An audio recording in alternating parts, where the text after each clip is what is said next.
Welcome, Steve, to Metallarium Pages. It's a great pleasure to talk with you about Daeva, this new album, True Shears, Will and Black Magic, and more things related to the metal world. Starting when a common question: How have you been during these times? Because 2 years ago we started a pandemic, now a war in Europe. So who knows what happen next couple of years? But it's weird times. It's been trying, to say the least.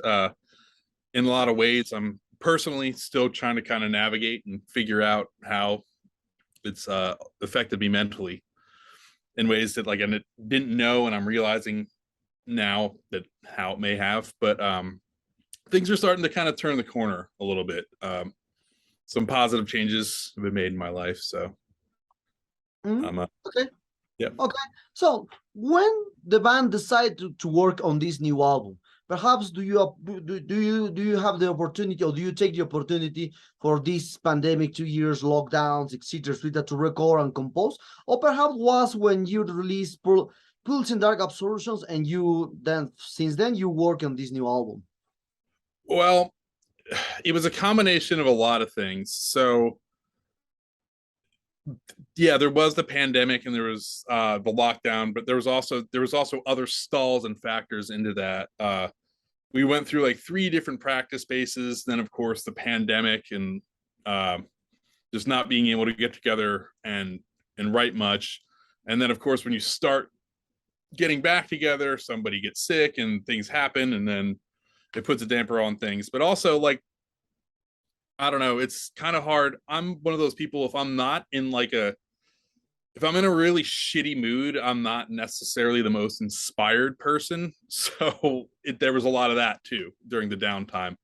So when things were real grim and bleak, I have to be in a more positive mood to feel alive enough to write. And when it was just real grim and there wasn't much going on, it was hard for me to stay motivated to continue writing. So that was a lot of what tagged on the big gap in time between the EP and the full length. Okay, an interesting thing about about you, especially you play in like a progressive, like technical bands like Vector or Rendus, so this kind of stuff, especially live. So, but now you are a project with more inclinated to the black and thrash metal stuff. So, how is the idea of Daeva conceived? Perhaps do you want more raw in your lines, or what? I've always black thrash is a very specific and niche genre that I've always been very drawn to, but I've always felt like there's not a lot of bands, and also like outside of the few bands that I really loved, there weren't a lot of bands that sounded the way that I wanted them to. So I was always on listening around for stuff, and I'm just like, this isn't like this isn't hitting the mark, like this isn't what I want. And I just, in the end, I wanted something that was like, the songwriting was a little sharper, it was, a little bit more proficient, the riffs were a little more outrageous, and but at the same time I still wanted it to have the atmosphere and without losing any of the edge. Okay. So other than that, I saw in your about this new first album is the cover art, because it's a lot of demons, but a lot of color too. So why do you decide to put these one? What is the exactly meaning of this new album? Demons, dragons on the air, and a lot of color. So the visuals, like the demons and the dragon, it is very it's very satanic and occult, and fits the sound perfectly. And as far as the color, that we actually used when we talked to Karmazid, the artist, when we gave him what we wanted, just very evil, but we wanted, instead of just doing like the illustrated black and white, we wanted to use paint, but used Dark Angels, Darkness Descends, and like Sodom's Agent Orange as sort of color, like templates for color. But we liked the idea of having more purples and such like that. Just it just pops and looked a little more unique. Mm. Okay, so who was in charge of the composition process? Perhaps you have to do, or you have more responsibility to create all songs, or perhaps you share all this aspect of creating this first album with the old staff, with all members. A little bit of both. Sometimes I would finish something largely by myself at home, but then there'd be times where I'd show up with the first few riffs, and then we would just jam and sort of click, and then finish a song there on the floor. So it was a little bit of both. I'd sometimes do stuff here, and then sometimes we'd all just like collaborate and arrange it together, and then we'd go back and tweak stuff. So it was definitely a group effort. Okay. So how, and into this matter, I saw that you released your VCP to 20 Backspin, and now you are releasing this first album through them. So how was the encounter with the beta 20 Backspin in the beginning to now? How is working with them? Oh, it's awesome. Dave's wonderful. Super fair, super transparent, just super cool guy. He's done a great job promoting it, but no, it's easy peasy too. So that's the thing about working for some of the larger labels. There's like a little bit more pressure on you to, I guess, to do certain things, but on a label like 20 Bucks Spin, it doesn't, at the end of the day, all that matters is the album. It doesn't matter how long you take to write it or record it or what have you. But no, okay. I can't say enough nice things about Dave. He's a great dude. Okay. So talking about one aspect, we are in a cyclic time. We are returning to the old stuff. When the people in the 40s and 50s listen to the bands, would listen to the bands of the music with 1, 2, 3 or singles around the world. Now that 40s and 50s are returning to now, when people of 20, 30, 25, 20 or 15 years old, they listen to the music with 1 single, 2 singles, or at least 4 singles for an album. So for you, if we try to relate this aspect, which song captured the whole essence from this album completely? Yeah. That's tricky. I don't know if there's, they all serve a function and then their place on the album. I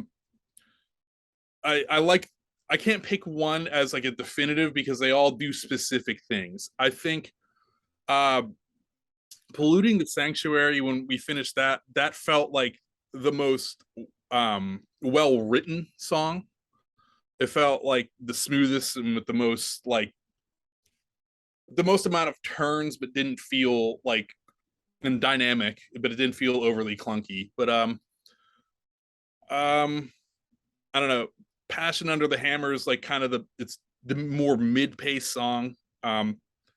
It's a lot of fun to play, and there's no other songs quite like that on the album. And then of course, like the last song, Luciferian Return, I really, that, I don't know. That one, at first I was like, there were parts of it I was like, oh man, I could have played this better, but now like I've chilled out a little bit, and I don't know, as of today I'll just say that's my favorite song, but it could change tomorrow. Okay. So into this matter relating to this, so, and why do you think the albums doesn't have the same impact compared to the 60s, 70s, 80s and 90s? I'm sorry, repeat the question. Why the albums doesn't have the same impact compared to the 50s, 60s, 70s and 90s? Like albums in general as a whole, like yes. All music? I think it's the tension. I think it's attention spans and just how we digest, and like how we are probably, I'm just, going off the cuff here, but everything's so fast paced and instantaneous.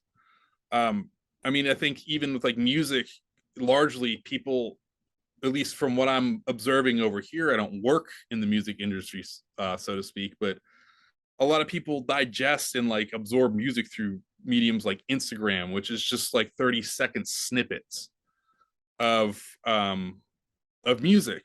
And I don't know, it's all very fast and short, and everything is, I'm kind of getting off base here, but Yeah, I just don't think that people don't have to sit and digest the whole record like you did, because I think back in the day, I mean, even when I was younger, like right before like downloading became a thing, you would go to the store and you'd buy a CD, and it doesn't matter, like you'd come home and you listen to shit out of that CD over and over again because you bought it and it was what you spent money on and it's what you had, and it's all you had.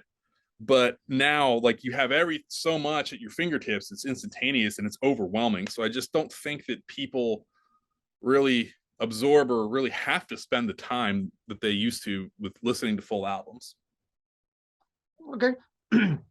Okay, well, as you know, a lot of bands now are coming up, and every day we see 30 release per day, per month 100 releases per year, more than 1,000 releases a year. So it's very difficult now to get attention from the people, especially when you are a new band. Into it's like Daeva is now a new band with his first album. Even you have a first EP in 2017. For that, what are the biggest strengths that the band has for you? What are you consider? What are the biggest strengths that this album has compared to what a lot of music nowadays?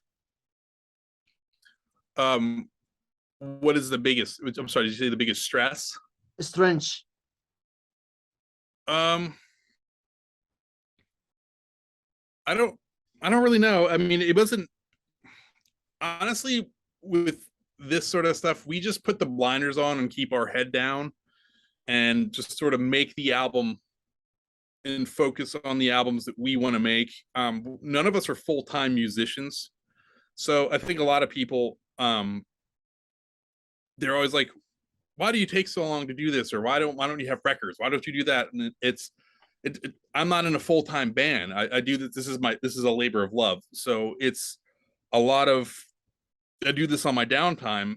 So I have no reason to like rush to do something. I need to take as much time as you need and just do what you need to do until it's right. Like you don't need to make an album to go out on a road and tour and then come back and make another one to go out and make money.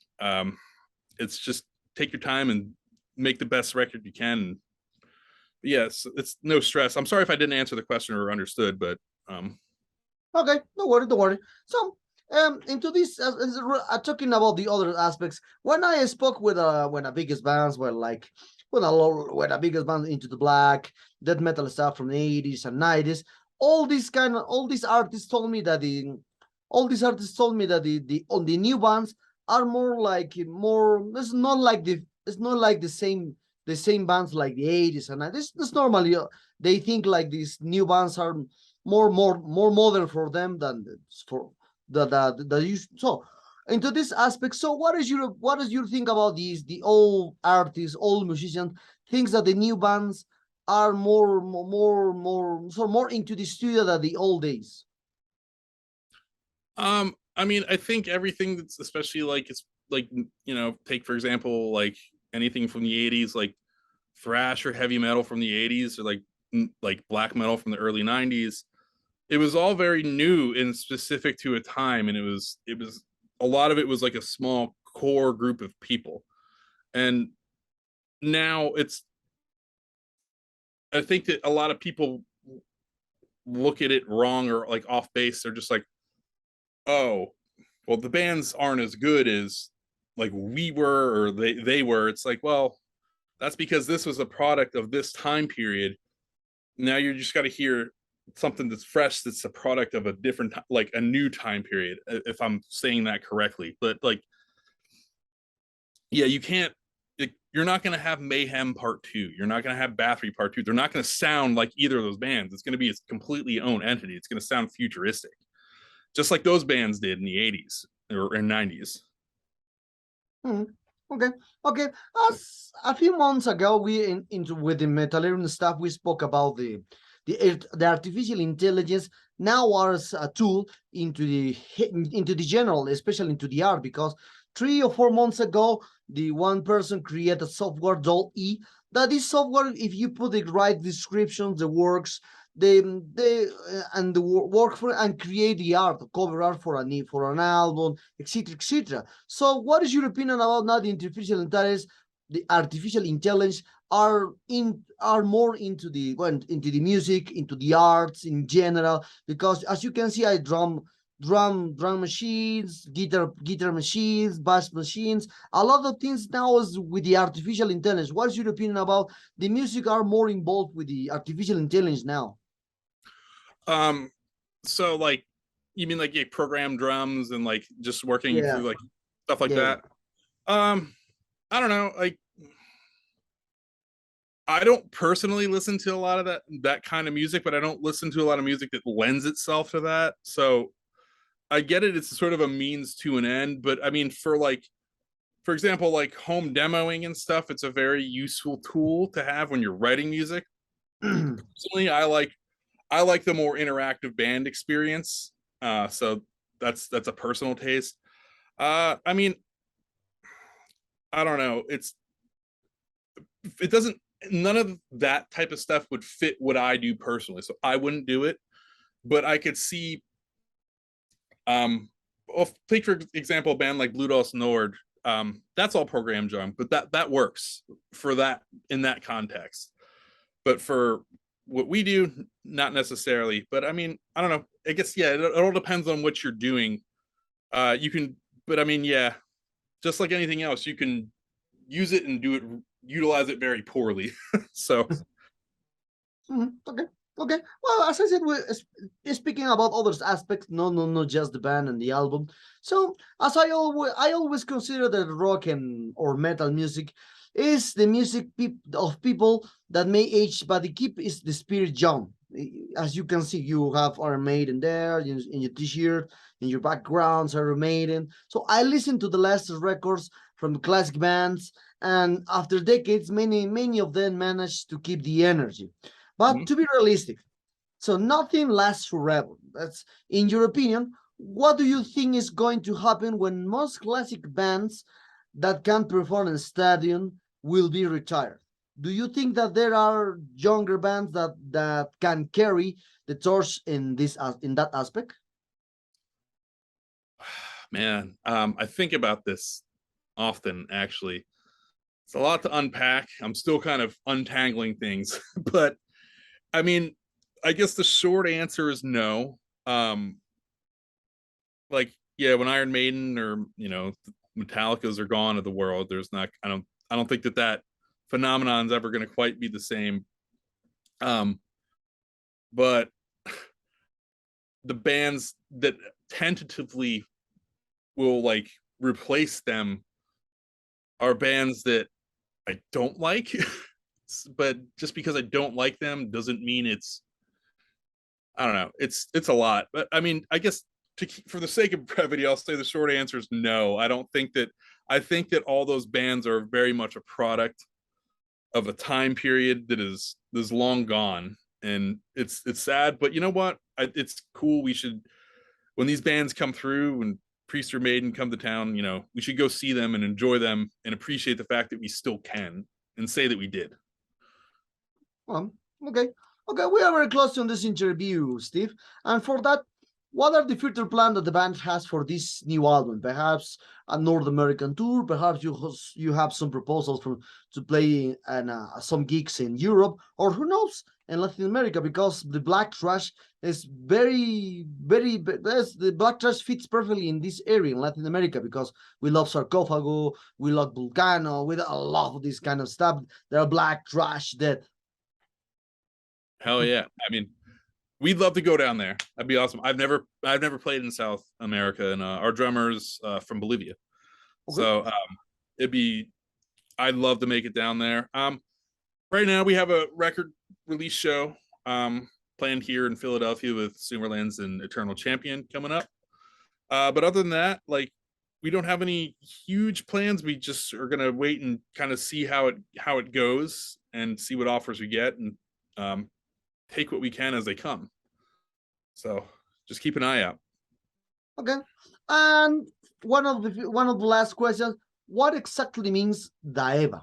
Because I'm curious about the name. Because when I tried to find in Google, I found like the a mythology from the Indonesia. That's a weird thing. So perhaps well, the Indonesia say that is something like a demon into them with a particular stuff with their body, etc., etc. But this is for Indian language. Yep. Perhaps do you have other meaning of Daeva? It's like it's from it's a Zoroastrian word. Yeah, it is a demon. It's a very much just like a to be descriptive, it's more or less like a demonic pit bull. It's a very yeah, it's just like it's an unsettling, pissed, mean, evil spirit. And it just, to me, the reason the name worked, I wanted the band to be one name, and the description of what they are, especially in that religion, is just very descriptive of how I hear the band. It's just kind of snarling and shitty and pissed and kind of like and arrogant. Okay, okay. Well, as we spoke about the huge bands, well, huge bands for you, and I think you are as you said, you listen perhaps to the old stuff from 80s and 90s into the extreme metal in general. So for you, if you try to describe your life in 5 songs that change your complete way of thinking, which 5 songs are will be? Oh fuck, man. Oh, 5 off the top of my head. Oh, so many. Oh, Jesus. Should I narrow it? I'll tell you what, for the sake of this band, I'll try to narrow it down to songs. I can name some bands. Fuck, man. Like any Bathory or Old Mayhem, all the like old classic Norwegian shit. Sodom, Electrocution. That's a song. Lots of Slayers, Altar Sacrifice, Hello It's like tons of old Slayer songs. Sorry, man, you got me 5. I wasn't ready to make such a decision, so I'm kind of giving you a boring, shitty answer for that. But I mean, I'd have to think about that for a long time. Don't worry, don't worry, don't worry.